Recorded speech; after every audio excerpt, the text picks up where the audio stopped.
Hello, how are you doing? Today we are at Memphis University. We are going to be practicing AP Calculus free response questions.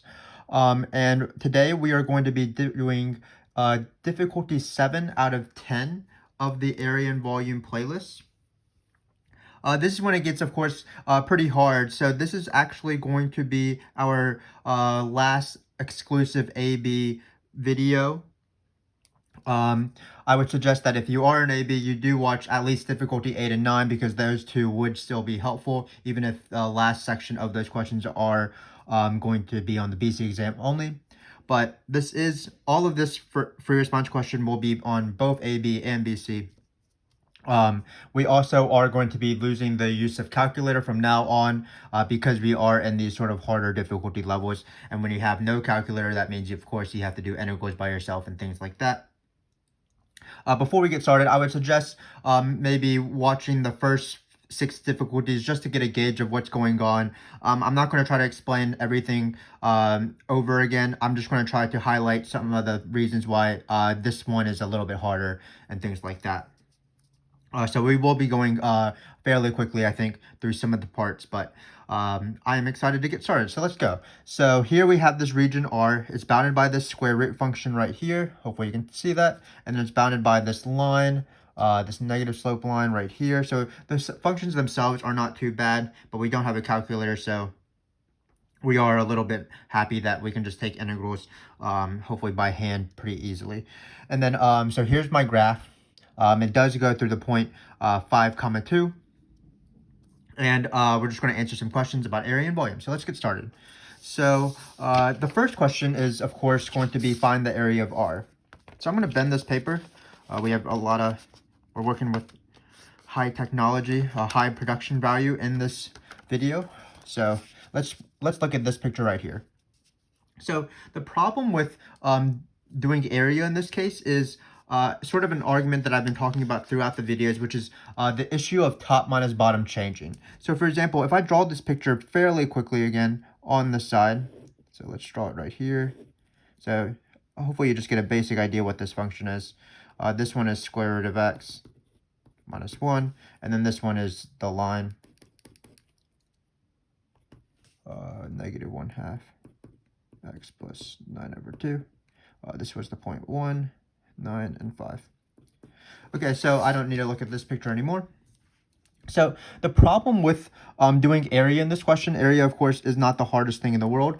But remember that in every single area question, you do get a choice of using either x's or y's. So let me give you an example. So notice that if I draw a dx rectangle here, the top of the function, the top of this rectangle, sorry, is touching the square root function. But when you go over to the right side, the top of the function, let's call this y instead of g of x, but it is g of x. But if you go to this right side, the top of this rectangle right here is touching the other function. So it switches, which basically means we cannot just do the integral of one function, top minus bottom, because the top minus bottom changes. So it's not going to be consistent. What we would have to do if we wanted to insist on using x's would be that we would have to split this integral in two. We would have to do top minus bottom in this region right here. So it'd be square root of x minus 1 minus 0. We would take the integral from 0 to 5. Then we would take another integral from 5 to 9 of this integral right here, of this line. And then we would add the two integrals together. So this is where you actually get a choice for whether you want to switch to y. So let's see what happens when you switch to y. So when you switch to y's, let me draw this picture one last time on the bottom. So let's just draw it really quick. 1, 9, 5, 2. This point right, this line was, we need a little bit of space. So let's try to write this neatly, but that's not usually in my wheelhouse. We have y is equal to there.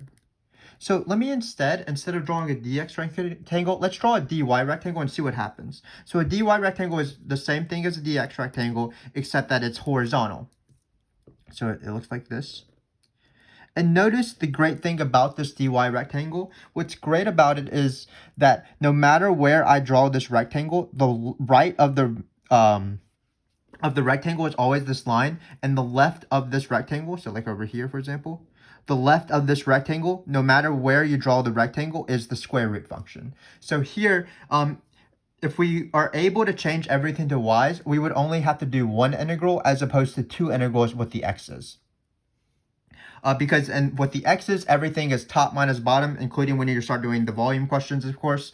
And then for if you draw a dy rectangle, let's label it dy actually. dy rectangle. If you have a dy rectangle, then it's going to be right minus left instead. So I'm going to try to do a dy rectangle. You can certainly, again, use two x integrals, but I want to practice trying to use the y integral.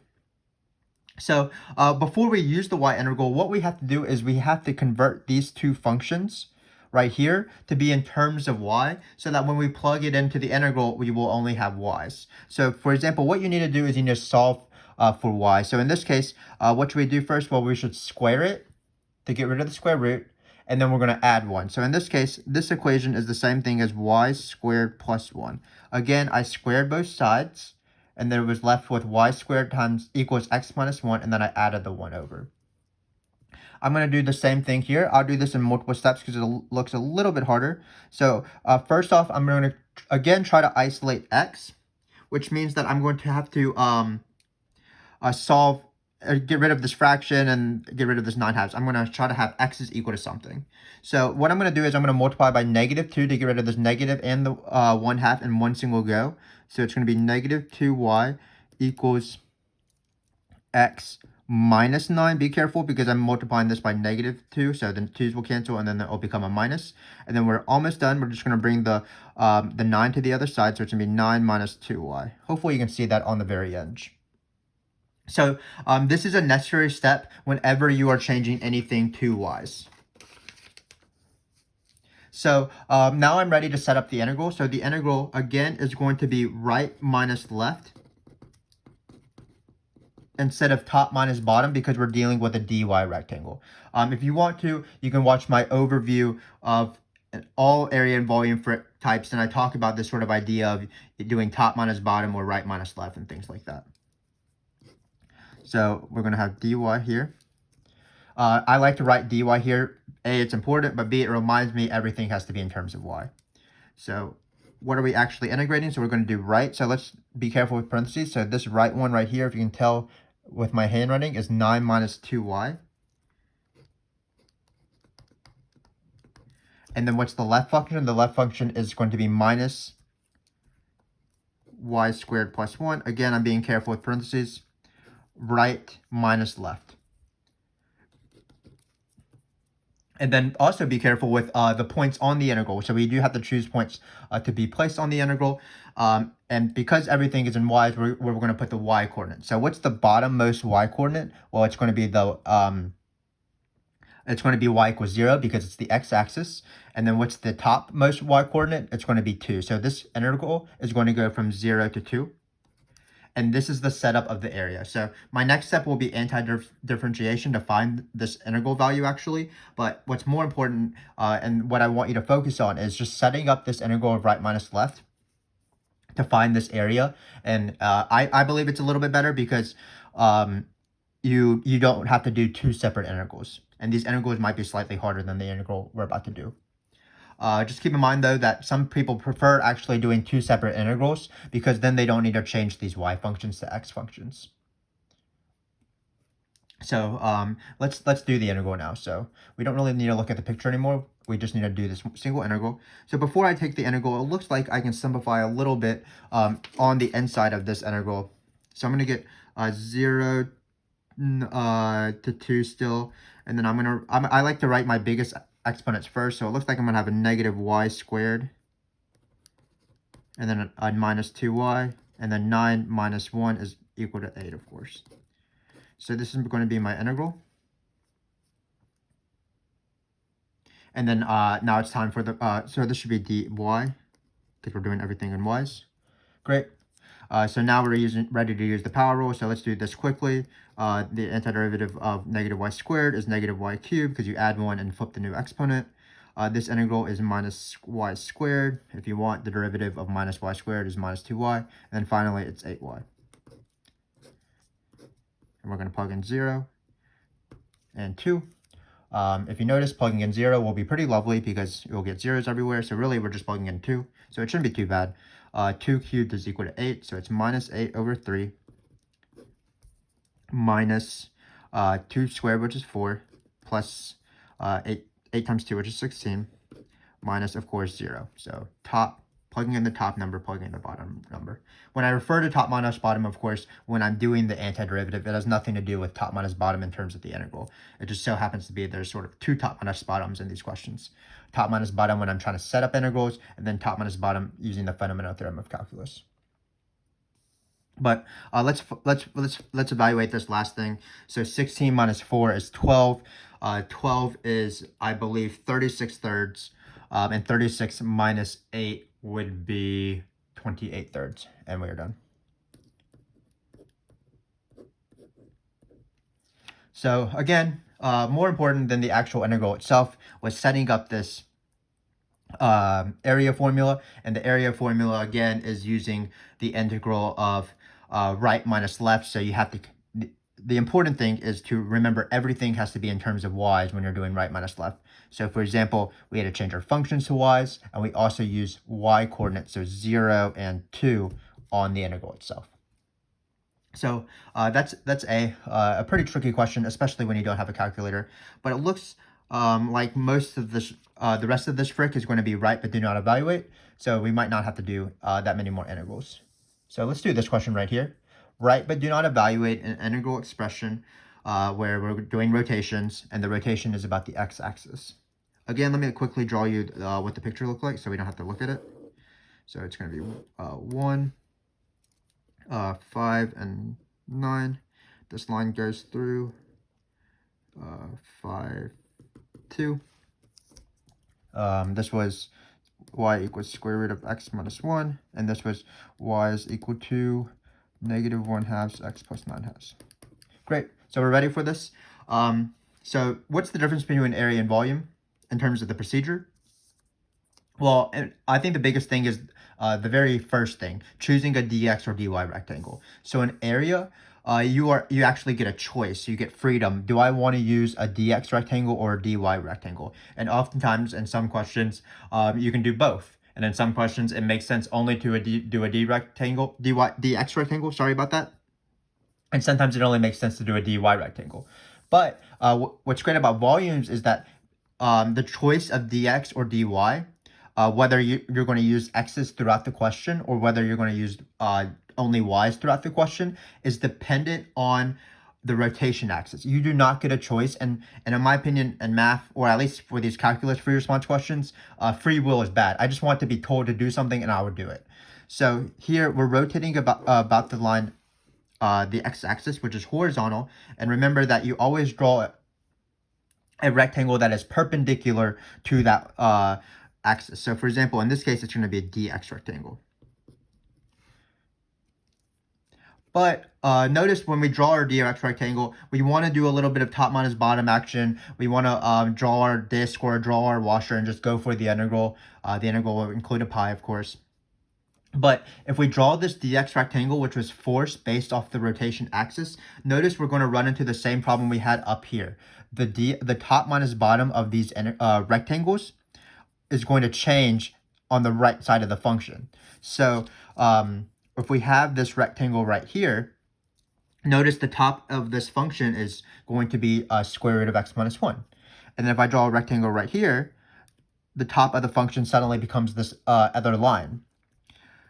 So here we don't get a choice of trying to change to y's and going with one integral. What we have to do in this case is just do two integrals, and we'll just add the answers at the end. So, but what's great, of course, is that we don't have to evaluate the integrals. So we're just going to write two integrals, and the answer to this question is going to be the sum of two integrals. So let's do that. So again, we're going to have two integrals at the very end. So we can just already write those integrals out. Integral plus integral. Great. So one thing that is great about this question is notice that we're rotating about the x-axis. So no matter what half we're on, the first half and the or the second half, I mean the square root half and the line half, every single time the bottom is touching this rotation axis. Sorry, I cross through it a little bit. And that's great because it implies that when we rotate, we're going to be rotating by with disk rather than washers. There's no space, there's no empty space in between the rectangle and the this rotation axis, which means that there's not going to be an inner radius. It's just going to be one solid radius, and it will be a disk instead of a washer. So disks are usually pretty easy. So I'm going to draw two separate disks. And why am I drawing two separate disks? Well, it's because, of course, that we're going to have to do two separate integrals. So I have these two disks. Let's just draw the radii like that. And then for each of these rectangles, for each of these disks, using the rectangles, we need to find the radius of the disk, and that's going to be, of course, top minus bottom of each of these rectangles. So let's take this first rectangle. So if you look at this disk right here, when you rotate this guy right here, so it's like this little critter right here, and we rotate it around, the radius is going to be top minus bottom, which in this case is going to be square root of x minus 1. And then the bottom is going to be minus 0, but I'm going to write that because I like to always write top minus bottom. So this was, we'll write t minus b for top minus bottom. But again, it changes in the second half, so let's do it for the second half as well. So it's going to be top minus bottom. So the top is going to be this line for this rectangle, and the bottom, again, is going to be the x-axis. So it's going to be top minus bottom, and it's going to be negative 1/2 x plus 9/2 minus 0. Great.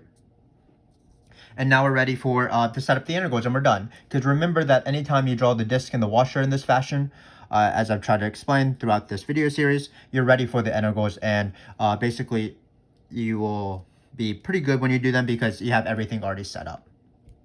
So the first thing for these integrals, remember, we're always trying to integrate the area of the shapes. In this case, we have circles, so it's going to be pi r squared, where r is going to be top minus bottom in this case. So it's going to be pretty easy.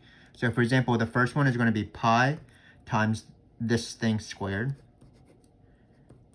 This actually wouldn't have been the hardest integral to do because the square would get rid of the square root, but we're not going to take the integral. We're going to write times dx because everything is in x's in this case, instead of dy like the previous question. And then we're going to do the same thing for this guy right here. So it's going to be pi negative 1/2 x plus 9/2. So it's top minus bottom squared. No inner in this case, so that's why it's not outer squared minus inner squared like washer questions. And we only have one thing left. We only have to put numbers on the integral, and then we are done. So let's just keep in mind that in this case, we're dealing with x's. So the numbers will certainly not be the numbers from the top one, from part A, where the numbers were 0 to 2, because those were y values. Here, we're going to be dealing with only x values exclusively. And what x values should we choose? Well, you do the x values of that half. So for example, in this case, it'll be 1 to 5 for the first one. And then for the second case, it will be 5 to 9. And this is the integral. We are done. Again, the answer was the sum of two different integrals because top minus bottom changed in the middle of the question. And that's just how it, every single time that top minus bottom changes, you have to do a separate integral. But luckily they were disks, so they were pretty easy. It was just pi r squared. This plus adds these two integrals as the final answer. So that's a volume by rotation question with I call it a double integral one because we had to do two separate integrals. But let's move on to a different kind of question.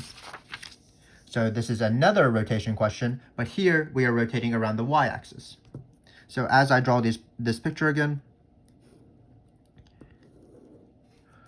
so it's going to be this, 5, 2, this was 1, 9. This was y is equal to the square root of x minus 1 was this guy. And then this one, if I believe, was what y is equal to negative 1/2 x plus 9/2. So we're ready to start the question. Again, we're going to go hopefully through the same procedure, but some of the steps might be slightly different. So I'll walk you through it as I do. So Again, it's a rotation question. You do not get a choice of what axis you're trying to rotate around. So we're rotating around this region R. So this is R, of course, this little triangle, somewhat triangle looking thing. So immediately I see that we're rotating about the y-axis. The y-axis is a horizontal axis, which means we are forced to do dy's because we draw a rectangle that is always perpendicular to this axis. So we have to do dy's. Another thing is that notice that in this case, the rectangle is not touching the rotation axis like the previous part, where these rectangles, the bottom of these rectangles were touching the rotation axis, so they form disc. In this case, there is going to be some sort of connector line segment, so I'm going to draw it right here. Hopefully you can tell what's going on instead of my arrow. Probably shouldn't have drawn this arrow. But basically, the line I just drew is my connector. So this line right here is my connector. This is going to be the inner radius, just like from previous videos, because we do have a washer in this case. When you rotate this region, there's going to be sort of a gap in the middle, a hole in the middle, where there's going to be a gap in the middle, and that's represented by this inner radius. And what we're going to do is we're going to find the area of a washer, which is going to be the area of an entire circle minus a little circle, as you'll see. But before we start doing the setup of outer and inner and drawing the washer, because I have a dy, again, just like in the first question, I need to change these functions to dx's.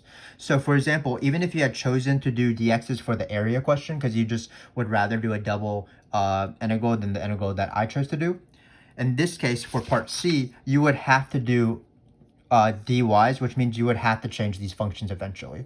So again, let's just do that real quick. This one was y squared plus 1, and then this one was minus 2y plus 9. So again, this is a necessary step. I like to do this step basically right now because I'm going to, once I start setting up the integral and once I start doing top minus bottom or right minus left, I like to write out exactly what it is already. And what we need to do, of course, when we have a dy rectangle is to change everything to by's. So let's go for it. So again, it's going to be a single washer this time with an inner radius and an outer radius. Just from previous videos, the inner radius is this connector, this sort of phantom connector that I drew. And when you're dealing with dy's, just like with areas, you're not dealing with top minus bottom. You're thinking of everything as right minus left.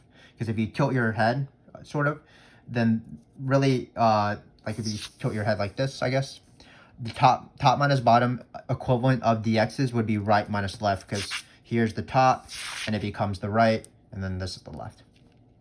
So let's do this. Let's do the inner of this washer first. I like to do inner because it's only this connector guy. So what's the right? We're doing right minus left. What's the right of this inner? It's touching this square root function, which we're, again, not writing as square root of x minus 1. We are writing it as y squared plus 1. So here I'm going to point to it. The inner is going to be y squared plus 1. And then we need to do minus the y-axis, but that's just minus 0. But I'm still going to write minus 0 because this is right minus left. And I like to write minus 0 again because it just helps my brain out. Now let's do this one right here. So remember, we're about to do the outer. And the outer is the right minus left of this entire object, meaning the rectangle I drew and this connector line segment that I added, all of this as one single, perceived as one single object. So if you take this object right here, what is the right of this object? It's touching this line. We're not going to write it with x's. It was this even, but we're not writing it with x's, or writing it with y's. So it's going to be right minus left. So it's right minus 0, the left. So the outer is going to be minus 2y plus 9 minus 0.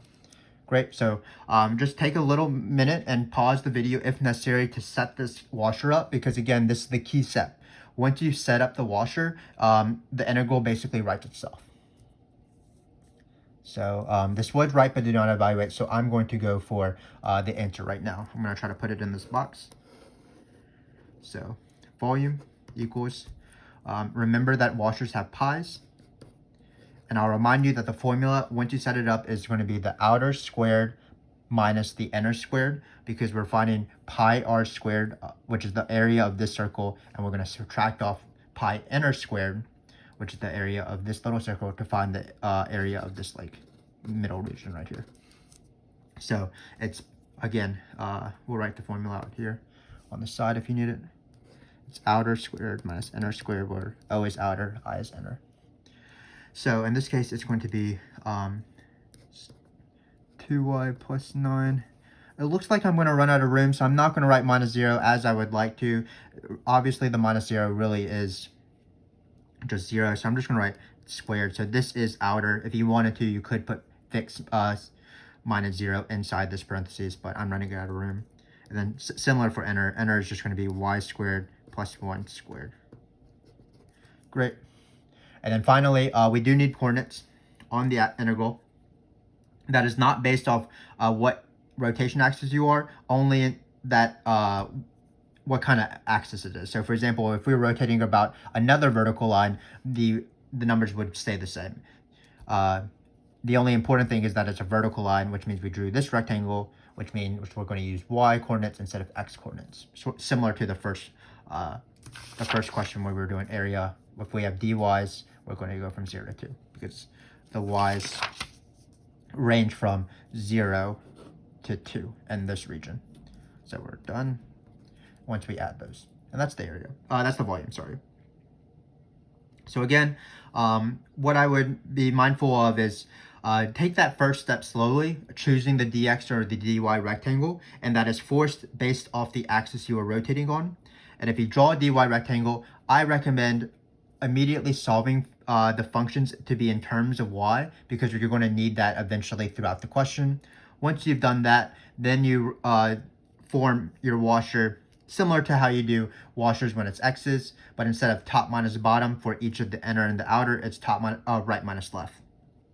But no matter what, in each case, the inner is going to be the connector from the rectangle to the rotation axis. So it's going to be top minus bottom for x's and right minus left for y's. And then the outer is always this entire object, the rectangle you drew, combined with the connector line segment.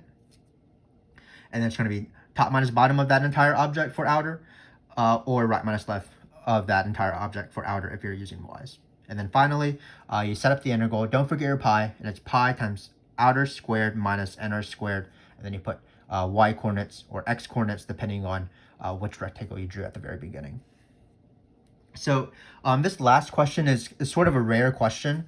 It has nothing to do with absolute max or min. Sorry, it does have something to do with absolute max or min. It is the maximum. It has nothing to do with area and volume. So it's not a very typical area and volume subsection, but I have seen it before. So basically what it is, again, I'll just draw this picture for the very last time. So we have one, we have this guy, we have 9, 5, the square root function. So we'll draw this arrow. I don't think we mind it in this case. Y was equal to this. Just keep in mind that, again, if you convert it, it would x would equal y squared plus 1. And then this line right here is y is equal to negative 1/2 x plus 9/2. And then we have x is equal to minus 2y plus 9. So basically, the way I've seen it before on an AP free response question, I don't remember the year, but they asked the maximum vertical distance. And the maximum vertical distance between two functions, so like if you have this function right here and this function right here, the vertical distance, it's not the arc length formula that you might know from BC. It's just literally the distance between the two functions. And that's what I call top minus bottom. That's what I've been calling top minus bottom for this entire series. So, for example, when you're finding the area of a function, you're integrating the vertical distance if you're choosing x's, so top minus bottom. And then if you're finding area using y's, you are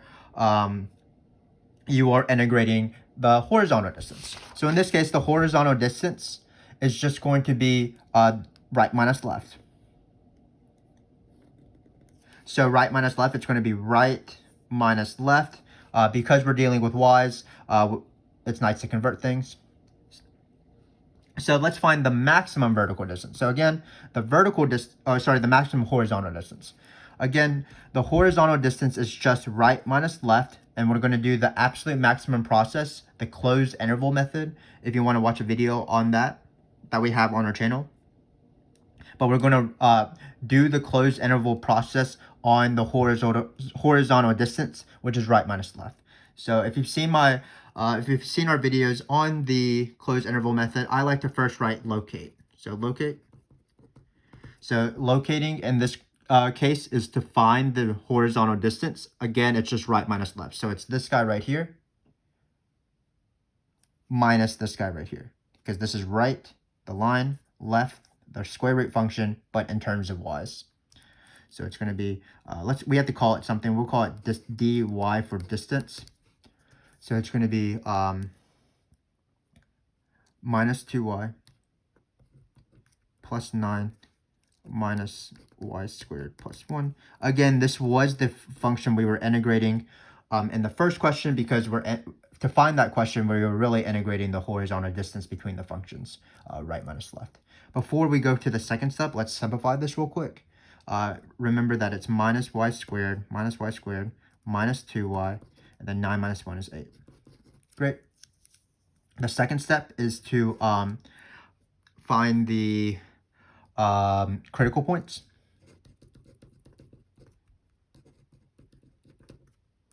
That involves taking the derivative and setting it equal to 0. So we're going to get minus 2y minus 2 is equal to 0. Y will be negative 1. Keep in mind that we are using y's, but you don't need implicit differentiation, because here the independent variable, the variable that is acting like x, is actually y. So as you can see, the only critical point we got was y is equal to negative 1. And negative 1 is not in that region, so that's not going to be included in the table. Just keep in mind that this function is really y squared plus 1 isn't the perfect inverse of this function, because what we're trying to do is it's actually a parabola, right? But for our purposes, we really don't even need we don't have to worry about this critical point, because it didn't even fit within our interval. So we're ready for the table. So the table, like normal, for absolute max or min questions, on one side, we're going to have y's. On the other side, we're going to have the locate step, the thing we're trying to take the maximum or min of, which in this case is horizontal distance. And then all we're going to do is we're going to plug in only the endpoints. And in this case, the endpoints are going to be 0 and 2, because those are the y interval. Well, that's the range of y values in the region that we have. So remember, the bottommost is 0 and the topmost is 2. And then all we're going to do is we're going to plug in 0 and 2 into this function. So it shouldn't be too bad. If you plug in 0 here, you get 8. If you plug in 2 here, you're going to get minus 4.